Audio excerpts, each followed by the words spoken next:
Shabbat Shalom, family. Good to see you all here. Hope you're doing well. Well, we're going to talk about Cuba. I don't know if you've been following what's going on, but Cuba is completely out of fuel. They literally have no fuel. So the children can't go to school. They cannot even have their hospital open. Forget about shopping and groceries or anything like that. Cuba has not had water in 6 weeks.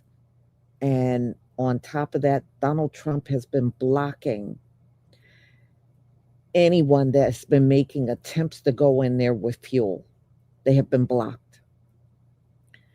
Those folks are in dire. When I say dire, I mean they are in dire condition.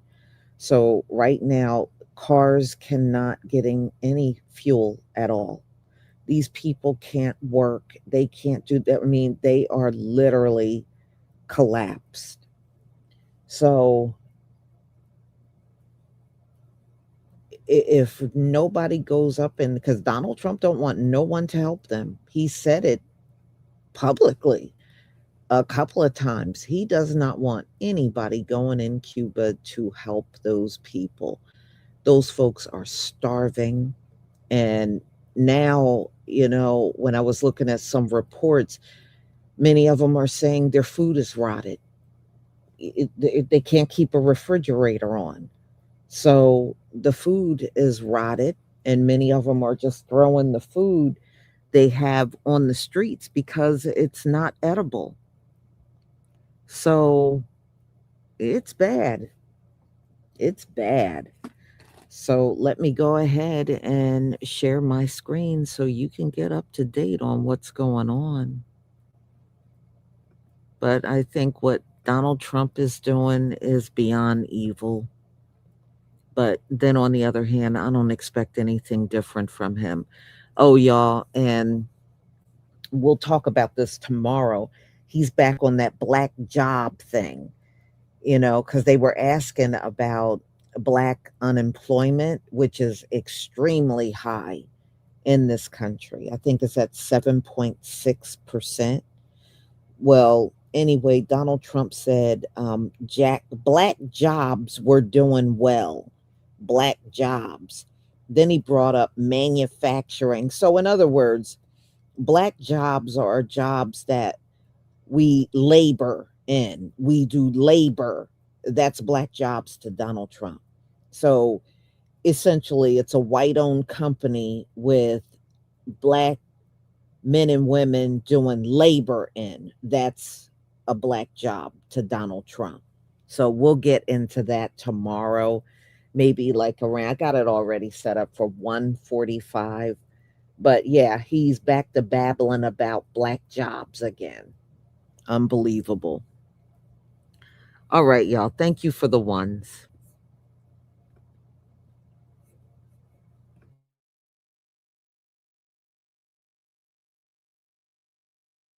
Trump has been pressuring Cuba on many different fronts. He's slapped new sanctions on Cuban officials and entities.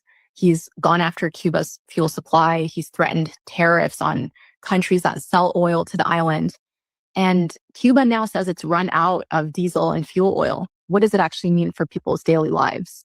It's crippled the country. No country in the modern world can function without fuel. Cuba doesn't have or has very, very little fuel of its own.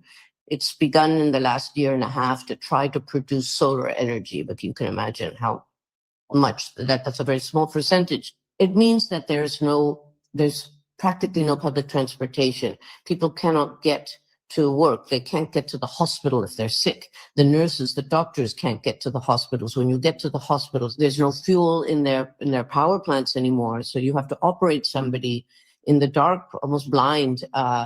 Children can't be operated.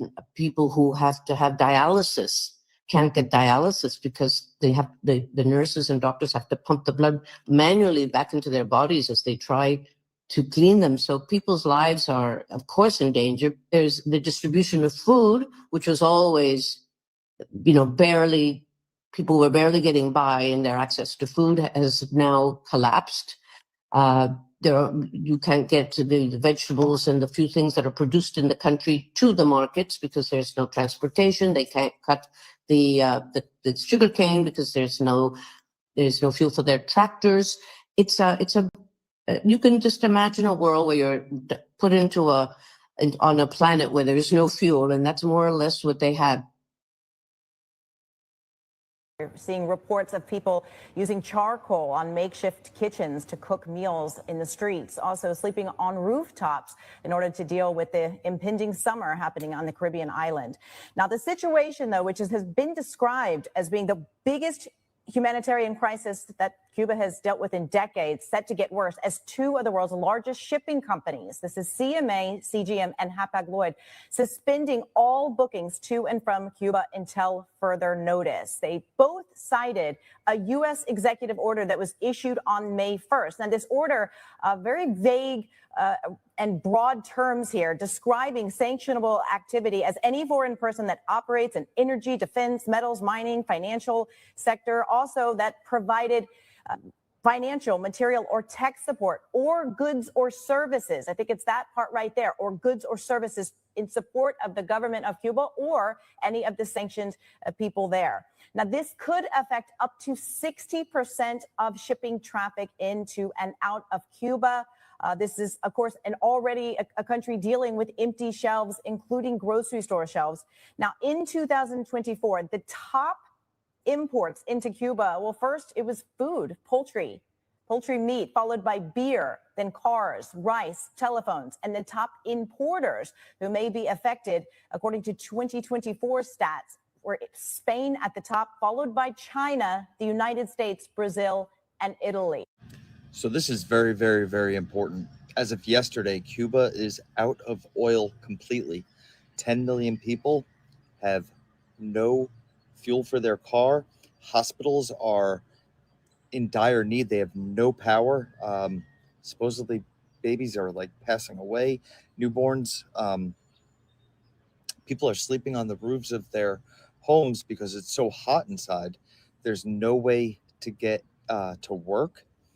And, diesel fuel, everything is completely gone. People are cooking on charcoal grills in order to eat. But everything is shut down completely. The entire place is shut down. There is no more oil. This is insane. And 10 million people did not want this. This is all due to Trump. I don't know what is going on, man. These are some scary, scary times. People are going to wind up passing away. There's no way that people can get their insulin. There's no way that people can get their crucial medications that they need, down to food. Everything. Pray for them, man. This is out of control. I've never, ever in my entire 42 years of living heard of something like this happening. Man, this is getting wild times now. Cuba has run out of oil and diesel. That's according to the country's energy minister. Cuba is grappling with a worsening US-led energy blockade. Speaking to state-run media, the minister said the Russian crude oil shipment that arrived in April has already been used and that they have no reserves left. Mexico and Venezuela were top oil suppliers to Cuba, but they have cut off the supply because US President Donald Trump threatened to slap tariffs on any country shipping fuel to Cuba. This crisis has led to 20 to 22-hour-long blackouts, delays in healthcare, and escalated an ongoing economic crisis. This triggered protests in the capital, Havana, on May the 13th. Here in communist Cuba, there's absolutely no gasoline whatsoever. When the United States captured Maduro, that then cut off the supply of oil and gases, Venezuela was the primary supporter of Cuba. Now the United States has a blockade around Cuba, and there's no gas in all of the gas stations. I mean, look at this. They are completely empty. You can't even make an attempt to get gas here. In fact, if you want to get gas, you have to then sign up and get permission from the government. We talked to a taxi driver today. In his position to get gas, he is 1,200th in line to get gasoline here inside of Cuba. And ask me right now, I think this is all a strategy. The Trump administration to make a push to then seize Cuba. You see, Cuba's already communist. They already have control of things like the markets, such as food and the resources that the people in Cuba can get. Right now, they're starving. There's a humanitarian crisis going on. 7 out of 10 people here in Cuba are not eating 3 meals a day. They also control the information that comes in and out of the country, so they therefore control the communications. So right now, you have their food that's controlled, their communications, and now the United States is now controlling the gas and electricity to come into this country, because without gas, without oil, it's very hard to have electricity. And right now, they have blackouts each and every single day. And right now on Polymarket, there's actually a 45% chance that there is some sort of intervention between the United States and the military of Cuba. Things are getting very interesting here. This is something everyone should keep their eyes on. Listen up. This is very, very important.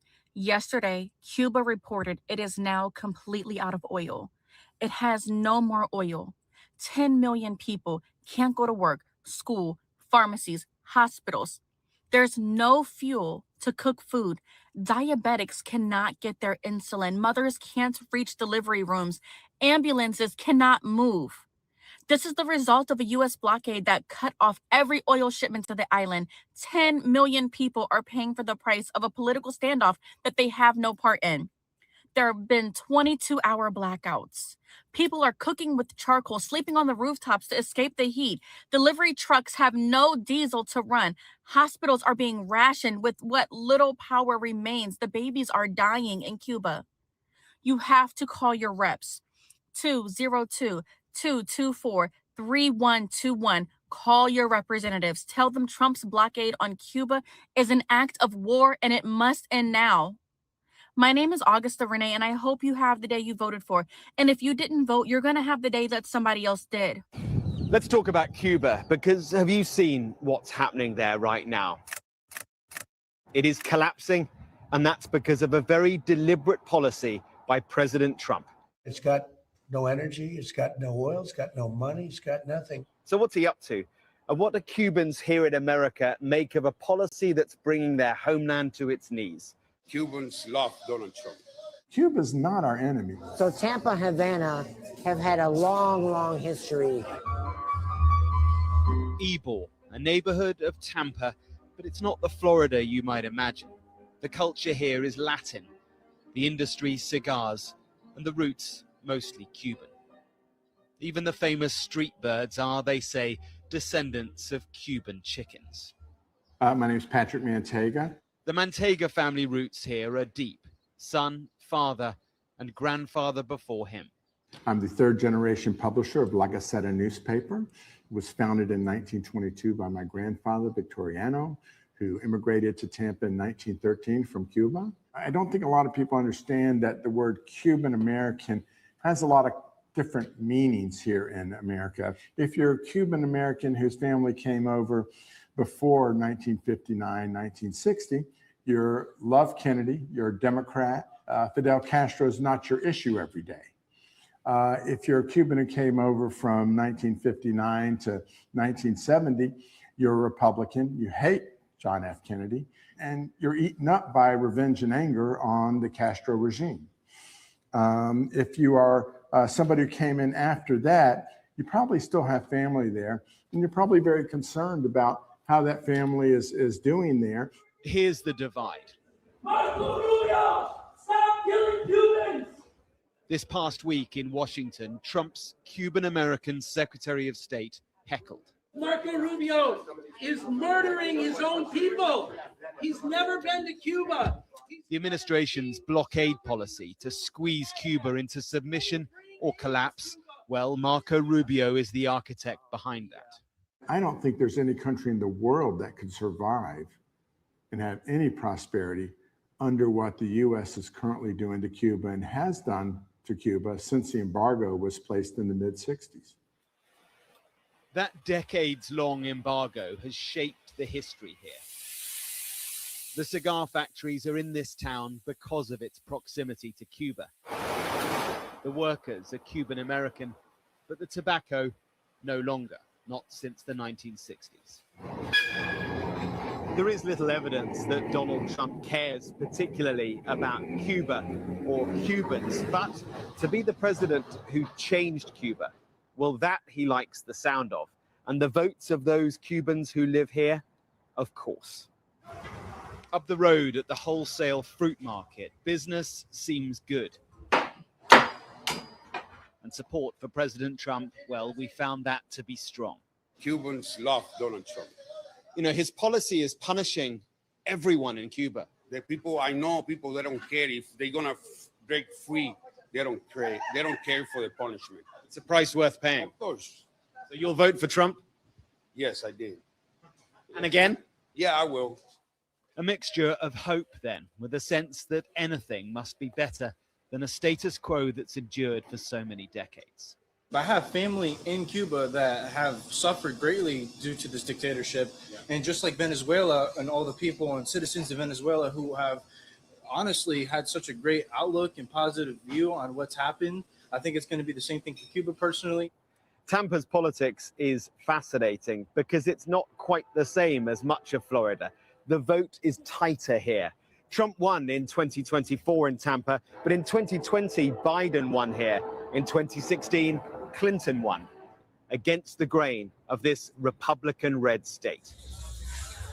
On 7th Street, the Dirty Shame is the local hangout, where I found Victor De Mayo, a local lobbyist, passionate Democrat, proud Cuban-American, and no fan of Trump. I was fortunate to go on a very historic trip when President Obama opened up Cuba for the first time in many, many decades. 2016. And yes, I actually sat there in Cuba with President Obama and Raul Castro. It was a wonderful period for Cuba. It's a reminder for sure of a different time. So what will happen this time? I really don't think Marco Rubio knows. I don't think Donald Trump knows. I think if they go in there to Cuba to do what exactly? It's not going to be Venezuela. It's going to be more like Iran than Venezuela. Yes. The United States is very good about dropping bombs, but they're very bad about winning the hearts and minds of the people. Llevamos 6 meses sin agua. El agua es imprescindible en una casa. Sin agua no eres nadie. No fluye la vida.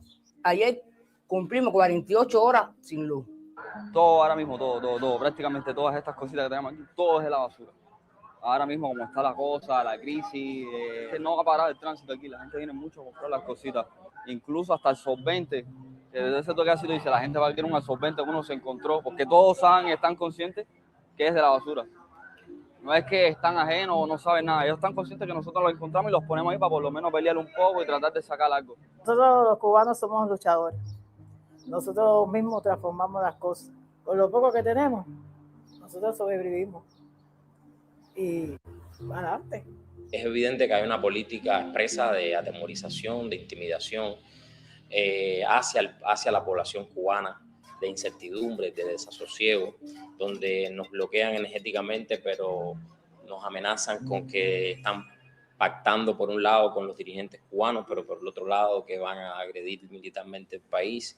Entonces no se sabe qué va a pasar, se dan señales ambiguas, pero no cabe duda de que el impacto es muy fuerte, sobre todo si se prolonga en el tiempo, porque un país sin combustible es muy difícil que pueda sobrevivir.